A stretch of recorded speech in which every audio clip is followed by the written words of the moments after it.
সালমার আত্মার মুক্তির জন্য এই সত্য জানা জরুরি। রাশিদা চোখ মুছে আবার বলতে শুরু করে, সালমা বাইরে গেলে অনেক সময় ছেলেদের সঙ্গে অকারণে গল্প করত, মার্কেটে গেলে দোকানদারদের সাথে হেসে হেসে কথা বলতো, এমনকি মাদ্রাসার অনুষ্ঠানে ছেলেদের সাথে বেশি মেলামেশা করত। আমি একবার বলেছিলাম, তুমি তো হিজাব করো, তুমি এটা করো কেন? ও বলেছিল, আরে রাশিদা, জীবন তো উপভোগ করতে হয়, মজা না করলে কিসের জীবন? এবার কবরস্থানে মানুষের মধ্যে ফিসফাস শুরু হয়। নারীরা মুখে হাত দিয়ে বসে পড়ে, পুরুষরা মাথা নিচু করে।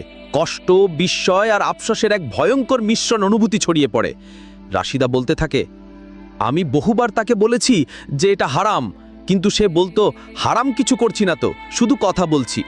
আমি রাতে তাকে একাধিকবার ফোনে ছেলেদের সঙ্গে কথা বলতে দেখেছি, ভিডিও কল, মেসেজ সবই চলতো গোপনে। মা বাবা কিচ্ছু টেরই পেত না, সবকিছু বাইরে থেকে ঠিকঠাক